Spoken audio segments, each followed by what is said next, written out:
Are you a farmer or butcher ready to master direct-to-consumer marketing and meat success? Then you're in the right place. I'm Jared Hawken, the founder of ChopLocal. Each episode of this podcast features interviews with farmers and butchers who have built successful direct-to-consumer meat businesses, and they're going to share their secrets for success with you. From actionable tips to inspiring stories, this podcast has ingredients you will need to succeed in the meat business. After the show, be sure to subscribe, leave a review, and follow us on social. And check out the rest of our educational resources at ChopLocalUniversity.com. Now, let's turn it over to my business partner, Katie, to get started. Before we get into this next episode, I wanted to let you know about one of our other resources that we offer. If you are in a hurry to see meat marketing results fast, then the Meat Commerce Essentials course is perfect for you. It covers everything that you need to know to sell meat online successfully, and it's presented in short video snippets to get you the info that you need to put into action as quickly as possible.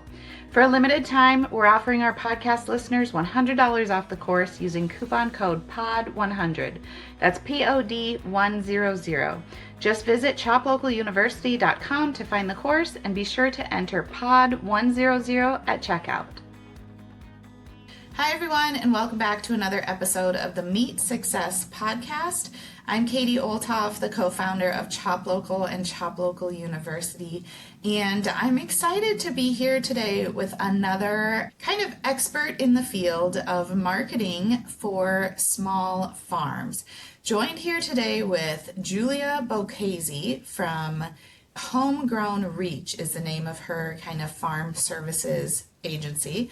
And I actually heard her on another podcast and was like, oh my gosh, we work with the same types of people, but she has a slightly different focus. Julia really focuses a lot on search engine optimization, which is something SEO. We've talked about it on the podcast before. It's something that I feel like I have a pretty good working knowledge of, but I am no means like the utmost expert in the field, and I always love to learn from people like Julia who are doing this, working on this more than I am, and I probably have some things that I can learn. Hopefully you all will learn some as well. So thank you for joining us, Julia. Thanks so much for having me. Yeah. So in the podcast that I listened to that you were on, you told this story about how you got started working with small farms, and it was because you were a customer of small farms and you had a very specific pain point that you wanted to help them solve. Can you kind of tell us that story again and how you got into this field? So it's kind of funny. I'm still kind of like living in this story, but it started because I live in the Philadelphia area, and every time you like move in Philadelphia even, you kind of have to like start over with like finding farmers markets and compost companies and everything, since it's such a huge city. So I've lived in Philly, I think, for 10 and a half years, and we actually just moved again a week and a half ago. I know, now we crossed the bridge, we're in New Jersey, but still like near Philly. But I've moved at least 6 times since moving to Philly 10 years ago. So every single time was like starting over with trying to find new compost companies and farmers markets and CSAs and everything. So I was having a really hard time finding, just a compost company by Googling, and I would have to like go to the local Facebook group and like try to, search and get recommendations. And it was just really time consuming, and not a lot of like people even knew about other local, compost companies or other local farms and when they were open and things like that. So I'm actually struggling to find a new compost company now that we literally just moved again. I cannot find one on Google. I know they have to be here because we're like surrounded by, farms and people who are really into gardening, but I literally can't find them anywhere. So if anyone knows of compost companies in South Jersey, please let me know. But I'm also looking for like a CSA, since we, moved outside of the area from where our CSA is. I think I found one, but they still have the information on their website from last spring. So I don't know if they're even still having a CSA this spring. So I really wanted to be able to help, small farms and compost companies and even people who sell their, meat and produce online or something like that. Because as a customer, I want to be able to support these small farms, but I can't find them. And if I can't find them, then, a lot of other potential customers are having a hard time finding them. So I actually still have a second SEO business called Julia Renee Consulting, where I worked more with small creative businesses. And then when I saw this need for farmers to be able to rank better on Google, I started a second business, Homegrown Reach, that specializes in these like small agricultural and horticultural businesses. Yeah, I love that. I love that you are coming at this from the viewpoint of the customer, like I said, who has this pain point of, I'm trying to find you, and I know you have to be out there, but like, I can't find you. And on the flip side of that, I understand that small farms, I mean, this is the reason we have the podcast and that we have all these resources, is that marketing is a big undertaking, and there are some things that feel more obvious, like you need to post on Facebook. Everybody needs to have a Facebook page. But there are other things like this that maybe, like SEO and getting found on Google that the farmer might not be thinking about, but that's a really important thing to help new customers find the farm. And so the other thing that I love about SEO is that there are ongoing things that you can do. Obviously, you know that. But a lot of what you're talking about and what we're going to focus on today, setting up Google Analytics and Google Search Console, that is not like creating a reel for Instagram every single day all the time. It is much more of like a one and done, maybe not completely done, but mostly once you set it up right at the beginning, like it's going to continue to impact your business going forward without you having to spend time daily in the middle of your farm chores or in the middle of your busy flower growing season or whatever it is. You can sort of put it on the back burner at different times of year when you are busy. So I looked at your Homegrown Reach website and looked at your packages, and one of the big things that you talk about for farmers and in your packages is setting up Google Analytics and Google Search Console. So just give us a brief overview of like, what is Google Analytics? Let's start there. We can talk about Search Console later, but talk about Google Analytics a little bit and let people know what it is and why you recommend setting it up. Yeah, so both of these are free tools, which is amazing because they give you so much information. So Google Analytics is tracking basically all of the information about your website. So where people are coming from, whether it is, Facebook or Google, or if you're running ads, how long they're staying on your website from those different platforms. So this is just for overall marketing. If you're spending all of your time on Instagram and you go there and you see that you're only getting, people to stay on your website for like 5 seconds from Instagram, whereas like you're getting maybe just a few people from Facebook, but they're really engaged with your website and they're staying on for like 5 minutes, then you really want to be making sure that you're focusing more on whatever platform is giving you that engaged audience. It'll also show you where people are coming from. So especially for people who have local farms and are trying to reach the local customers, that's really important to make sure you are reaching people in your local area and not people like in Canada where, maybe you can't even like ship things across borders. That could be really complicated. So it kind of has all this information about who is coming to your website, where they're coming from, where they're located, how long they're staying. So that way it can help you make all different kinds of different marketing decisions.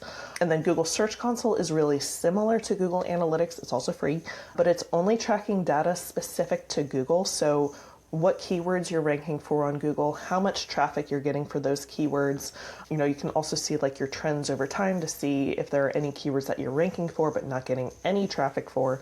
And then there's also a section where you can see if Google's having any trouble indexing your site. So if they're having basically any issues reading your website and knowing what to rank it for. So if you have like a lot of broken links or other like different technical issues that's actually blocking Google from being able to, read some pages, that can happen sometimes. So making sure Google doesn't have any issues with your website, because definitely starting there to make sure you're not doing all this work and then it's not actually doing anything. So you do want to make sure that your website is able to be indexed by Google. So that way, all of your SEO work is actually going to pay off. Yeah. Okay, back up for a second. You use the phrase ranking, like your website is ranking, or keywords that you are ranking for. Can you back up and explain what you mean by that? Yeah, so whenever you go to Google, you'll see, if you type in farm near me or something like that, you'll see a list of different web pages. It's usually for the organic links, it's like 10 per page on Google. You probably also see like Google Business Profile and things like that, but that's going to be separate from Google Search Console, the data that you're going to see there. So just the pages that are listed on Google. So those are the different rankings. So the first page is going to be the number 1 ranking, and then, the second one's number 2, and, so on. So you might see in Google Search Console that you're ranking, in spot 3.7 on average for a specific keyword. So that means Google is showing slightly different results to different people for those, search results, especially if it's something like farm near me. That is really dependent on like someone's physical location when they're typing that. So even if I'm searching for a farm in Philadelphia, if I type in farm near me and I'm in South Jersey now, I'm going to get different results than someone who's in Center City, Philly, which is just like, a few miles away. So that's why you can kind of see the 0.7 or 0.2. That's just the average rankings for how you're performing for, everyone searching for those keywords. Okay, yeah. So if I go into Google Search Console, and I did this for a client the other day, he raises American Wagyu in Texas. And so, we looked at, I don't remember the exact numbers, but Texas Wagyu, if he is ranking number 29, that means he is 29th in the order of what is coming up. And that means that he's not on the first page of Google, right? 1 through 10 is on the first page of Google. If he's in 29, he's at the bottom of page 2, probably. Maybe, he's almost to page 3. And so we want to be top of the rankings. We want to be in that 1, 2, or 3 spot. And like you said, when people type in near me, it's completely dependent on their location. And from my understanding, your Google business profile, that has something to do with who's going to show up near me, but also some of the information on your website, like your address and your location on your website. Is that correct? Yeah. So the address on your website, or even just if you list the town, that's going to be helpful for anyone who's searching for something near me. Mm-hmm. Okay. But if somebody searches for example, maybe they want pork chops directly from a farmer near Philly or something like that, then that might not be quite, we're still talking about near Philly, but you might have an opportunity to rank a little bit higher based on when they put in those longer keywords like pork chops near Philly or something like that. Yeah, this can open a whole can of worms. But if you do have those, if you want to rank for the more specific products, definitely making sure that you have product pages, maybe that, enlist that you're near Philly or something like that, or at least have different product categories, I would say, on your pages, because I know a lot of times people use barn to door and, third-party websites to actually sell the products. But if you have on your website, you have a page that this is the different meat that we sell, and then that links to, barn to door or whatever third party, that page can rank for pork chops or beef or, farm raised or pasture raised chicken, different things like that. So that might go really into the weeds for this conversation. I think the important thing here is thinking about yes, there is a part here for people who want to find somebody local to them. You were talking about finding a compost company that's close to you, but also we talk a lot about e-commerce in our, that's one of our key focuses here on the Meat Success podcast and in our resources. And if you are selling online and you are shipping, you want to open that up a little bit wider. And if you have a specific product, we see a lot of what I consider weird products sold online because people can't find them locally, so they will get them shipped. And the example would be pork cheek meat. I'm not walking into my local grocery store and buying cheek meat, but there are people online that are looking for cheek meat. And so if you have that, you want to rank well for that. All right, but let's go back. We could talk, like you said, this opens a can of worms of how you would rank for those specific keywords. We did a podcast episode with Kelly Stanzi last fall that I think we talked a little bit more about that. But like I told you, I want to focus a little bit more back on Google Analytics and Google Search Console for you. So how do you set up Google Analytics, and is it a DIY type thing that our farmers can do, or do they need to find somebody to help them do this? I would say it depends. Yeah, I agree with you. I kind of led you into that. It depends on the platform. Some make it super easy. Some do not make it easy at all. Google Search Console is more annoying than Google Analytics. I'll say that. So I don't think Google Analytics is very hard to set up, but I understand a lot of people don't like tech, get really confused, get really tripped up. So I do offer, help setting it up if that's something that you're interested in. I will say if you do work with an SEO agency, never ever let them set up the Google account on their account. They need to walk you through setting it up on your own account so that way you're the owner. I see this happen a lot, just with someone literally last week where they wanted to stop working with this SEO agency, but then they found out they didn't own anything. So when they left the SEO agency, they're not going to be able to take their analytics accounts with them. They can't take like their website host. So make sure you are the owner of everything, and that if you work with someone to create these Google accounts, they walk you through setting it up under your own email address and not their own.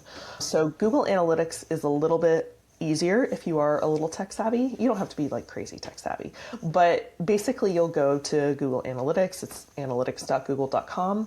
They will ask you a few questions on your industry, how many team members you have. This stuff doesn't actually matter for how your Google Analytics account will look. It's kind of just like how they are understanding the businesses that are using Google Analytics. But you'll just answer a few questions. There's one that's like, how are you going to use Google Analytics? And it's like generate leads or e-commerce or something like that. Those also don't matter that much. You can kind of just select whatever ones make sense. You'll put in your website URL, and then they are going to give you a code that you need to put on your website.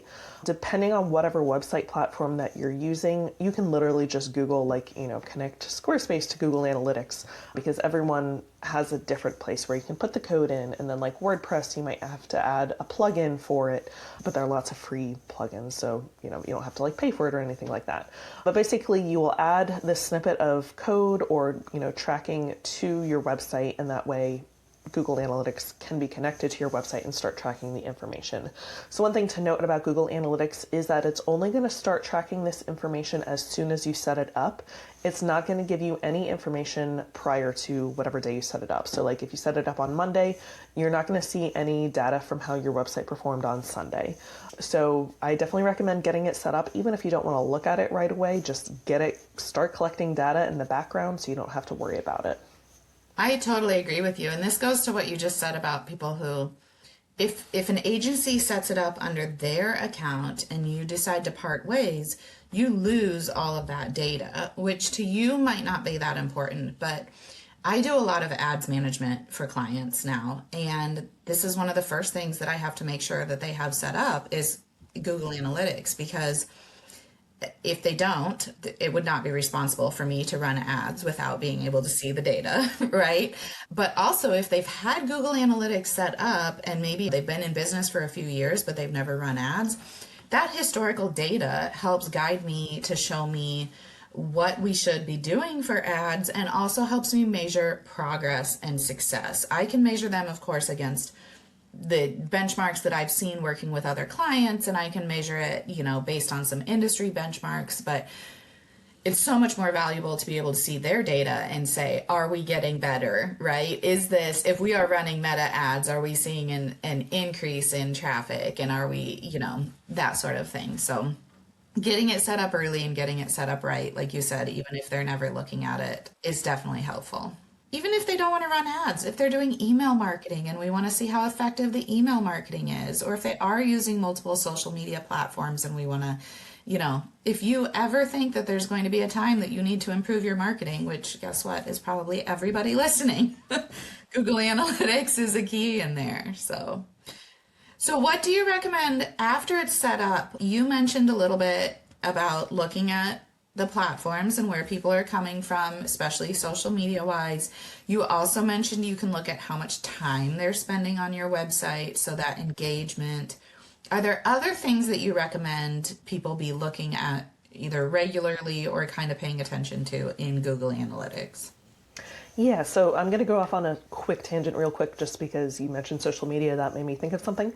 Please don't use Linktree or those other third-party websites for your social media links, because when people click on that to go to your website, you're just going to see on Google Analytics it says Linktree. So if you're using Linktree on Instagram and Facebook and, I don't know where else, if you have it on a QR code or, something, you're not actually going to see exactly where they came from. So make sure that you have your website listed. There are really easy ways with any website platform where you can just go in and like create a page for Instagram and has like, buttons that link to different pages.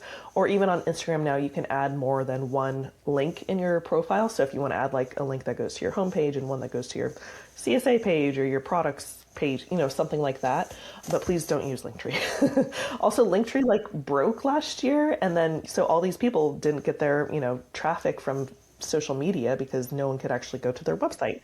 Yeah, so you want to be the owner of everything. So there are easy ways that you can kind of get around using Linktree. We should do another episode on that, ways to get around using Linktree. But that made me think of something else that is kind of a don't do this or a keep this in mind thing. And I don't know if you've seen this, but I've seen some meat websites, so farmers selling meat direct to consumer, who use a Squarespace website and then a Shopify store. And I just had one of these farmers come on as a client, and it was very tricky for me to get Google Analytics to look at this properly, because people would go straight to her Squarespace website and then they would click to the Shopify website, and I figured it out with the help of Google and actually ChatGPT, figured out how to make it so that wasn't a referral, which some people may not know what we're talking about here, but it was hard to get the tracking from if they came from Facebook to Squarespace and then they clicked to Shopify. They should be counted as a Facebook user, versus a Squarespace user. And so that was tricky too. I'll just put that out there since we're talking about tricky avenues that can kind of break we call it attribution, right? Break the data there. And that is one of them. If you have a Squarespace or another website and then a Shopify store, that can make it tricky. So I totally recommend either having all Shopify or all Squarespace or something like that. So anyway, okay, let's go back. Go back to what else are we looking at in Google Analytics there? Yeah, so Google Analytics, they have so many different rabbit holes that you can go down. So you don't have to check out everything. You don't have to create custom reports if you don't want to and things like that. You do also want to make sure you're seeing where people are going so you can track to see which pages they're visiting. So if there is a particular page you want to direct them to, if you want them to make sure they're going to your shop page or your CSA page or, kind of wherever it is, you want to make sure that people are visiting those pages. Again, they're, staying on for more than like 2 seconds, and that they have a high engagement rate. So you want to make sure that people are visiting your website and they're interested in staying on your website and, interested in becoming a customer and everything like that. Because if you're getting a lot of traffic and people are leaving really quickly, they're likely not converting into customers. And then that can actually be a signal to Google that people aren't interested in your website, and it can hurt your rankings on Google. So you want to make sure you are getting the traffic, but it's also quality traffic and that people are engaging with your website. Yeah. And I don't want to get too deep into this, but if you are in Google Analytics and everybody is bouncing quickly, meaning that they're coming to your website, but they're not sticking around, that is an indicator that you need to do some work on your website. They're not finding what they're looking for. It's not enticing to them, something like that. It could also be loading really slowly. So yeah, if you have a really slow site, people are going to lose patience and leave quickly. Mm-hmm. And since you mentioned that, we got to be really careful about cell phone photos, because our cell phones are taking beautiful photos nowadays, but those file sizes are huge. So if you are taking photos on your cell phone and you are uploading them on your website, you probably need to stop and take a step in between to make sure that photo is sized properly, because I see that quite a bit too. So yeah, so there's a free website called tinyjpeg.com, and you can upload up to 20 photos at a time and they'll compress them. And make sure you're also using JPEG files and not PNG files, except obviously for like your logo and things like that where you need to have that transparent background, but just like regular photos, make sure they're JPEGs. Mm-hmm. Yeah, great tip. Okay, Google Search Console. So we got Google Analytics set up. You said Google Search Console is a little bit trickier to set up, right? Yes. So there are 2 different ways that you can set up Google Search Console. So one is through your domain. So that would be, like homegrownreach.com. That's my domain. And you have to go into your DNS records and As I'm saying this, I know everyone's like, what the heck? So this is why it's like more complicated and just more annoying, more hoops to jump through. And then also I know with some hosts like GoDaddy, if you aren't paying for like the higher level, you might not actually be able to access your DNS records, which I think is crazy. They would do that, but they want to make you pay for every little thing. So you can go through your DNS records if you are tech savvy. And if you're not, which I'm sure everyone's like, I don't want to do that, you can also do the URL prefix option. So when you go to Google Search Console, you'll see there's like two columns. One is like the domain and one is the URL prefix. So your URL prefix is your domain plus the like HTTPS://. And then also double check, because I see this happen a lot, if your website has the www dot in it, because a lot of them don't anymore. Squarespace websites and Wix websites sometimes still do, but a lot of times people will assume that it has www dot in it, but they actually don't. And Google Search Console is very particular. So you need to have the HTTPS:// oh my gosh, it's so hard to say. The two slashes, and then if you do have www dot in it, add it. If you don't add it, because otherwise it won't connect properly.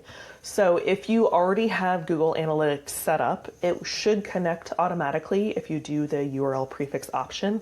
Also make sure that you are logged into the same Gmail Google account in Google Analytics as you are with Google Search Console, because it's only going to connect if you have Google Analytics set up and it's under the same Gmail or whatever email address as Google Analytics. So that is the easiest option to do the URL prefix, but you do need to make sure you have things set up exactly right for it to be able to connect.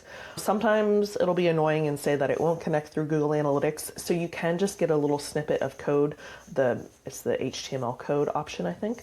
So you'll just copy that and then paste it into the head section of your website, which I know also sounds like gibberish, but just Google Google like whatever your website platform is, how do I add it to the head section? Most website platforms can let you do that. WordPress, again, you'll probably have to add a plugin to it. There's one that's free. It's called Insert Headers and Footers. It's super easy, straightforward. So that's always my go-to one for kind of like adding code. And then also if you need to add like Facebook pixels and all of that tracking, that's also where you're going to add them, as the head code. You also only need to add it to what, like your homepage head code. You don't need to go through and add it to every single page. Yeah. So logistically, like, again, you don't want an agency to do this under their email address type thing. You want the farmer to do it with their account signed in, just like Google Analytics. So farmers, be ready for that. Like, as much as Julia's services are so valuable, because you would spend hours trying to Google this and read through things yourself, just know that it's not something where you can 100% be like, do it, Julia. There's still got to be some time invested by the farmer where, like I said, they're probably sitting on a video call and you are telling them where to click. And the other thing is, the reason that somebody like you is so valuable is because I swear that every time I log into Google's products, whether it's Search Console, whether it's Analytics, whether it's the Ads Manager, or the Commerce, Merchant Center, I swear the menus change every time. So you look up instructions, and even Google's instructions that Google has are almost always out of date, because Meta is the same way, constantly changing things. And so when you try to Google it, it gets really tricky, because Google is just too big to fail or care if they are confusing us, I think. And it's also super annoying because they keep changing the names of everything. So Google My Business is now Google Business Profile, which is harder to say. Google Search Console used to be Google Webmaster Tools, and a lot of their articles still have Google Webmaster Tools. But they changed the name at least 5 or 6 years ago. It's been a long time. But yeah, they still have that old information. The moral of the story is, you want to let people like Julia and I have to deal with this. It's still really important. You still have to use it. It's just like a fact of life, though, that it's probably not going to match the instructions that they give to do it, unfortunately. Yeah, and whenever I do this, like with my clients, I'll have them go through on, their screens and their accounts to actually create the accounts, and then they just send me the code and I connect it to their website. So I take that step out so you don't have to like find the head section on your website if that part is overwhelming. But yeah, making sure that all my clients are the owners of their accounts and then they can add me as an admin. Exactly. That was the other thing I was going to say, is that you definitely, farmers that are working with somebody to help you out on this, you can add users to all of these things for free. And so you can add Julia as an admin. You can add me as an admin. We don't want you to give us your email address and password to log into this. We do not want that responsibility. And also it makes it way less efficient for us to be able to do our work when we have to log out, log in, log out, log in. And so we're going to guide you through how to add us as a user. And then that way you are still the owner. You have not shared that sensitive information with us. Same thing on your websites. I know it's a little bit trickier with some platforms. They have a limited number of users and things like that to work around. But 90% of the time you can add your professional as a user. Don't give them your password. Yeah. And even if you have like a limited number, like I know with some Squarespace plans, I think you can add like one person. You could just like set up an admin account and then just send that to whoever needs access to it. So that way, yeah, you're not giving your personal password or like your, owner's account or things like that. Yeah. Also with like, if someone were to give me their Google login information, Google makes me jump through so many hoops and they send me security codes and then I have to go back to the client to like, get access to it. So it's way easier just to add someone as an admin. If a professional ever asked you for your password to do that, that would be to me an indicator that that's a red flag that maybe you shouldn't be working with that person. So, okay. Well, sorry, I keep getting off track here because there's just so many things that I feel like I have encountered working with people that you have also encountered that we can give advice on those things a little bit. So once you get Google Search Console set up, what are you looking at? What's important in there? So the most important things are to check the keywords that you are ranking for, what your average ranking is for those keywords, and then also how much traffic you're getting for them. So of course, Google calls it different things. So queries are the keywords. So you'll see the list of queries. Clicks, that is the traffic that is going to your site for each of those keywords. Impressions is how many people saw you ranking for that particular keyword, but maybe didn't necessarily click on it. And then position is the average ranking for each individual keyword. You can also see this information if you go over to a tab on that for the different pages for your website. So if you want to check to see how a particular product page is doing or something like that, you can click on that, see overall, what the traffic to that page is from Google. And then you can also kind of like dive in a little bit to see what keywords that particular page is ranking for and what the average ranking for each of those keywords is. So that's kind of like getting into the weeds. If you really want to get into, kind of like your rankings, that's what I recommend. But just in general, you can kind of just see how your website overall is, ranking for keywords and impressions and everything. Okay, so for people listening, this might get confusing, but for people who are watching on YouTube, I am sharing my screen now from Google Search Console for our ChopLocal meat marketplace so that I can show you hopefully a little bit of what Julia is talking about here. I've never shared ChopLocal data this transparently before, so this is a little bit different from what I normally do. But I want to give people an idea of what they can see. When we come to the overview here, it's just telling me how many searches we had in the last 3 months or how many clicks we got from searches in the last 3 months. And then the first thing that I usually click on is under performance and the search results here, right? It does show me again, I'm over 3 months here and I've got the total clicks and the impressions. If I click on average position here, does that really tell you anything or not really? So the average position at the top of the chart, that is your average position for any and all keywords. So that one doesn't matter all that much because you could be ranking for, a few keywords that maybe you're not necessarily trying to rank for. So you're on page 20, but you don't care about that. That's going to skew the kind of overall average position. But if you go back up and if you click on average position again, if you scroll down, you'll see that it's been added to the chart. So before it was just showing the clicks and impressions for each keyword, but if you select average position, it's going to now show the position for each of those keywords as well. Awesome.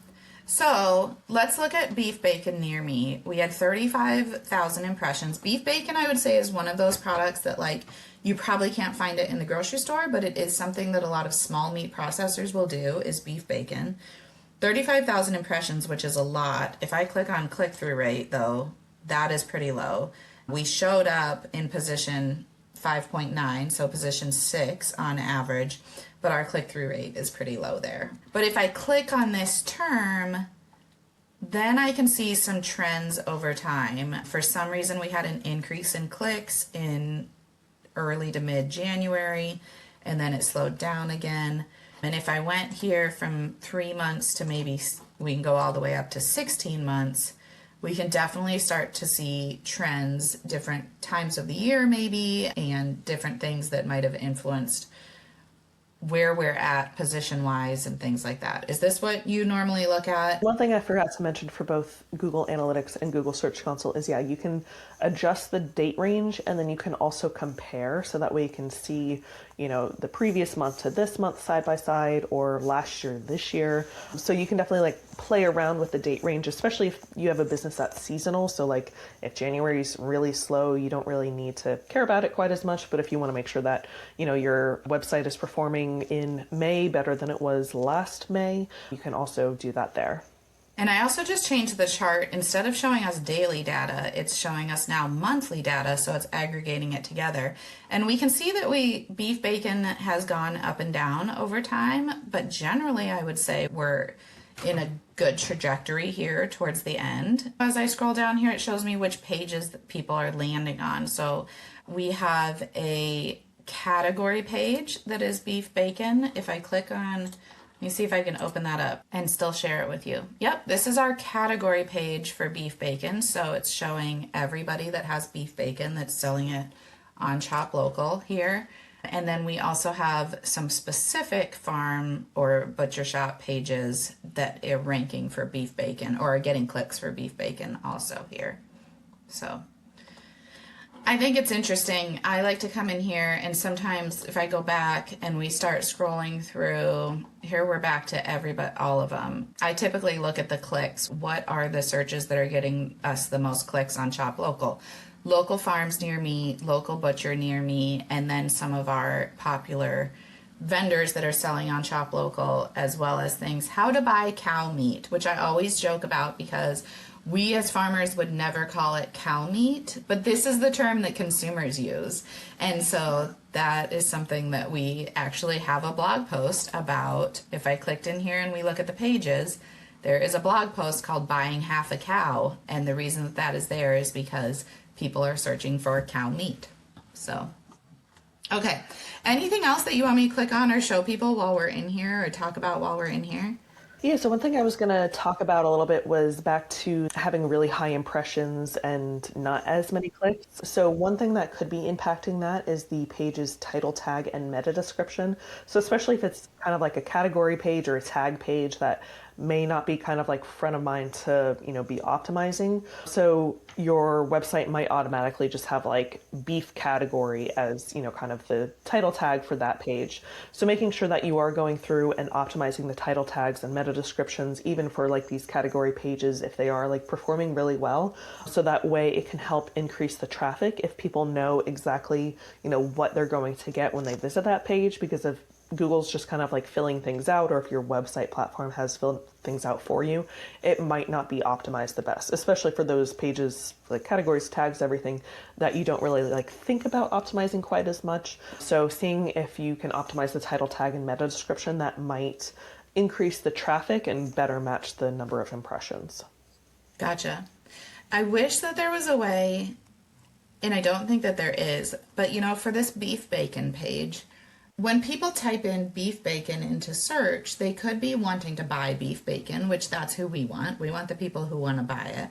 But they could be wondering, what is beef bacon? What cut does it come from? How do I make it? That sort of thing. And in that case, they're not going to find what they want on the ChopLocal website. But there's no way for us really to I mean, there's no way for me to differentiate completely. I guess I could in the title tag be more specific about buying beef bacon. Can you go back to the queries? I kind of want to see what. So beef bacon near me. So if it's near me, it probably is that they're wanting to buy it somehow. I'm just kind of like doing a search to see what comes up for me. So yeah, for me, it's coming up as all different product. Actually, you're coming up as a sponsored result and organic as well. It is coming up with all different search results related to products. So it is very likely that people are looking for a product. So yeah, it could be that. Let me look at your title tag meta description here. Yeah, we're just going to have a live. Julia's just giving me some SEO services while we are live on this podcast. And again, for those of you that are just listening, this might be kind of awkward. Got to take advantage of it when we get a chance. Yeah, so I think your title tag and then description are filled out well. You do say order beef bacon online. So it could be that people who are seeing that just aren't interested in ordering it online. Maybe they are looking for a local store. So in this case, I don't think there's necessarily anything wrong with the number of impressions that you're getting, because it could just be people are seeing that information and it's not quite what they're looking for. You can still maybe try to tweak the title tag and meta description to see if that helps any. It could just be there's not a lot of competition for beef bacon near me, so you are ranking well for people in all different locations, but then people who are interested in finding a local market near them or something like that just aren't as interested in ordering online. Right. You could be right, and that's where sometimes we just don't have the answers. Maybe the price is higher than, maybe they are surprised by the price and it's not in their budget, or maybe there's something else. And again, this is the last 3 months. If I were to change the dates here, and you can put in custom dates, we definitely see seasonal trends in our search results, but we have tried to focus on kind of those higher level search, farm near me, meat farm, which again, we would never say meat farm in real life, but that's what customers are looking for. They're looking for meat farm, And so those broad kind of keywords, we're able to rank for some of those, which is interesting. All right, so this is a little bit of what people can get from Google Search Console. Like you said, there's a million rabbit holes. The other thing, how do you advise clients? One of the things with the rabbit holes that you can go down is Google is constantly sending updates that say you need to fix this or you need to fix this. And some of them are so super valid. And yes, we need to fix it, but some of them are just nonsense. I don't know how else to describe it, totally irrelevant and not worth our time. So, how do you work with clients to advise them on how to handle those things? So first of all, unsubscribe from those emails. Because they're going to email you every week with oh my gosh, you need to fix this. And you're like, oh my God, my website's broken. What's wrong? 95% of those emails you can straight up ignore. I get my clients all the time forward me the emails oh my God, what's wrong? And I'm like, nothing is wrong. So those go back to those kind of indexing errors that I was talking about. So the main ones and you can just check this on your own. You don't even need Google Search Console to email you repeatedly about stuff. So just unsubscribe and check it on your own. But that's where you're going to see if there are any broken links, those are ones you need to fix. So those are going to show up as not found 404 or soft 404. So those could be products that you no longer carry, or even if you just change the URL on a page or something like that. So you do want to fix those because those are essentially dead ends on your website. So Google can have issues crawling your site if they keep running into dead ends.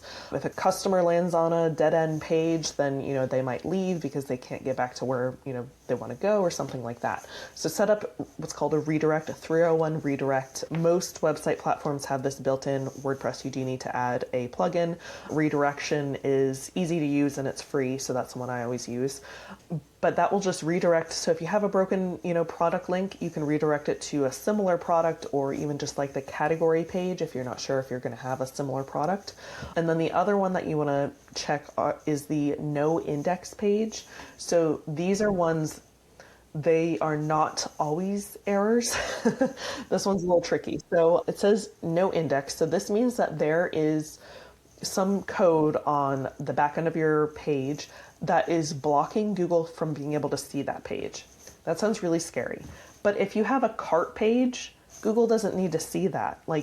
it doesn't need to rank on Google. Or if you have like, an account page for people when they're checking out, Google doesn't need to see that. So most website platforms that I know of, they will automatically have the shop, or not shop, but account, cart, those types of pages automatically marked as no index because Google doesn't need to see them. Google doesn't want to see them. So if you see pages like that under the no index category, that's totally fine. Google's still going to email you like, you need to fix this, and no, you don't. If you see like your home page or a product page being listed as under no index, you do need to fix that because that means Google's not seeing that page. They can't rank it if they can't see it. So you do need to make sure for those pages that you're going in and fixing them. So that could mean if you're able to go into the back end of the page and remove that snippet of code, or sometimes the page has that setting, if it says like, hide from Google or enable page, something like that. Every website has something different, of course. So you can also just Google like how to get my page seen by Google on Squarespace, something like that. So the no index errors you need to fix sometimes. Everything else you can ignore. It'll tell you like if you have redirects set up, which is good. If your redirects aren't working, then that's when they're going to fall under the 404 errors again. So you don't have to worry about the redirect category. You don't have to worry about the canonical link category. That one sounds like gibberish, and it's basically just your pages, especially if you have a lot of products. I see this a lot on Shopify. If your page URL structure changes depending on how someone gets to that page, then Google is just telling you that they notice that there is a page that has the URL in two different places. So they're just going to crawl one, which is fine. So it's basically if someone, clicks on a product that's on your homepage, so then it's just like your website.com/pork chops. Or if they go through different categories, so then it's going to be like your website.com/pork category / same day shipping /pork chops. Google knows that that page is exactly the same, so they're just basically telling you that they notice that the link is structured in two different ways, and they're just going to look at one. So don't worry about canonical links, don't worry about redirects, basically just look for the 404 errors. Those definitely need to be fixed, and then sometimes the no index errors need to be fixed. But overall, unsubscribe from those emails. You don't need them. They're really annoying. Okay. Final question, because a friend of mine, she's got a marketing background even. She asked me this the other day, and I want to know your answer. She said, why do I need Google Analytics when Squarespace has analytics built in already? And you can go into your Squarespace, your Wix, most of those platforms have some sort of analytics built in. So why do we need to mess with this annoying Google system if we have those analytics in our platform already? So first of all, why wouldn't you get Google Analytics? It's free.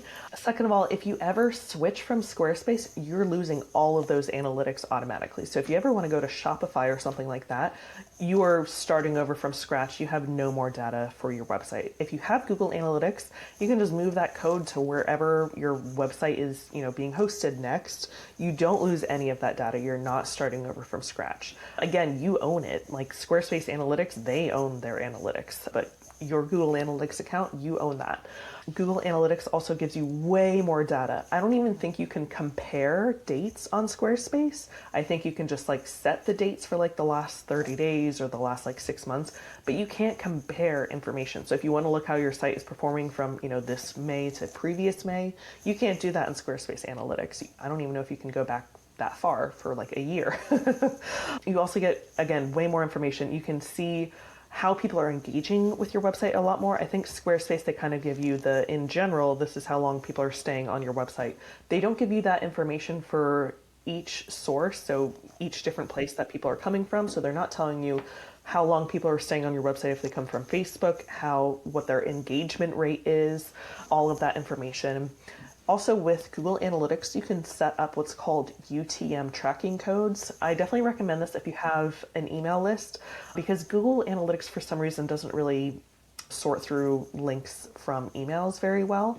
So if you want to get more specific with where people are coming from, so again, if email lists are big, literally just go to Google and type free UTM link. And Google has a UTM tracker. I don't remember what UTM stands for now that I'm thinking about it. In my head, it's unique tracking mechanism. I have no idea if that's what it actually is, but that's what I think of it as. So yeah. That would definitely make sense. So a UTM code basically just adds a little snippet of, tracking code to the end of a link. So it could be just like your website.com/UTM and a string of a few numbers. But you can literally just take that string of UTM and a few numbers and add it onto any link on your website. It'll go back to your website. It's not leading people somewhere else, but it's basically just tracking it. So it's basically adding like a Facebook pixel to the link. So that way you can add that link to your emails, and whenever someone clicks on it, they'll go to whatever page you want them to go to. But then in Google Analytics, you can see exactly where they came from. So if you have, you can even get more specific with emails if you want to set up like an email funnel system and have one UTM for that and then another UTM just for your newsletter. So you can get really specific with tracking if that's important, or even if you're just working with someone like doing marketing for you, they can set up the UTMs and get that, information for you, but you can't do stuff like that in Squarespace Analytics. You can also get really specific with the real-time analytics. So if you are running a campaign for something, you have a big product launch or a big sale on something, you can see in real time in Google Analytics how many people are coming to your website, where they're coming from, how long they're staying on your site. So there are just way more things that you can do in Google Analytics, and you don't even have to go down the rabbit hole of creating custom reports and things like that. But just at the base, there's way more you can see in Google Analytics, way more you can compare, and that's going to really help you with all different types of marketing decisions. So I used to be a mommy blogger, and I was on Blogger, which is a Google product. But when I looked at analytics in Blogger versus analytics in Google Analytics, Blogger's numbers were always really inflated, meaning they were a lot higher than what we would see in Google Analytics, which was kind of a known issue among people using Blogger. Don't trust the Blogger analytics. They are way higher than what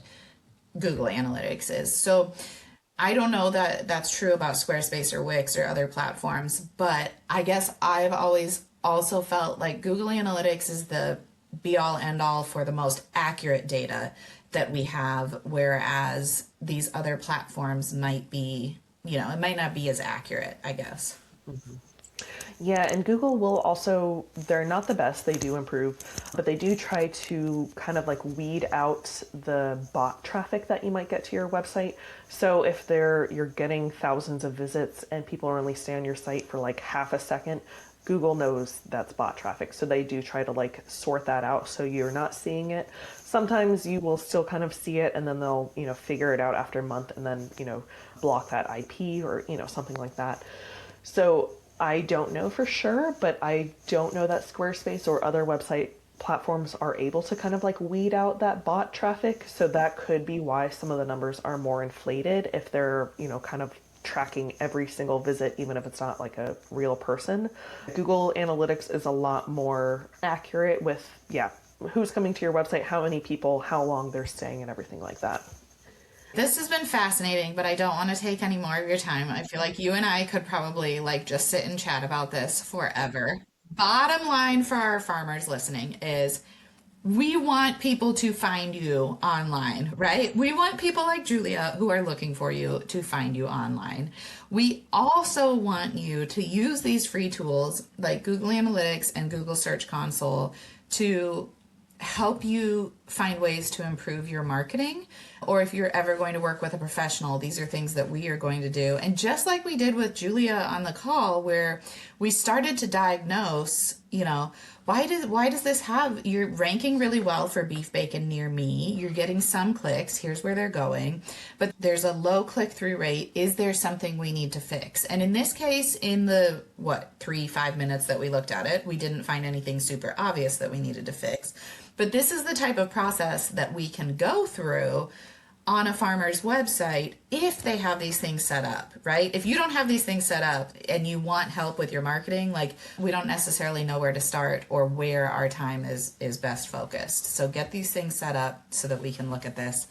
Google it to find out how to do it, or come and find help. These are on the scale of DIY marketing type tasks. This is one that is maybe a little bit more technical because Google makes it difficult sometimes to do it. But luckily we have people like Julia here to help us. So Anything else? I mean, I say that a little bit nervously, like, let's not go down any more rabbit holes, Julia. But is there anything else in this Google Search Console, Google Analytics, this discussion that we've had today that you feel like we should hit on one more time at the end here? I would say just get everything set up today. So even if you don't want to look at the data, it will start tracking the data today. If you are working with some kind of marketing agency, make sure you are the owner on your account, that they didn't set up under, their Gmail account or something like that. Just get things set up. If you need help, I can definitely help with them. I can do this in my sleep now. I've done it so many times.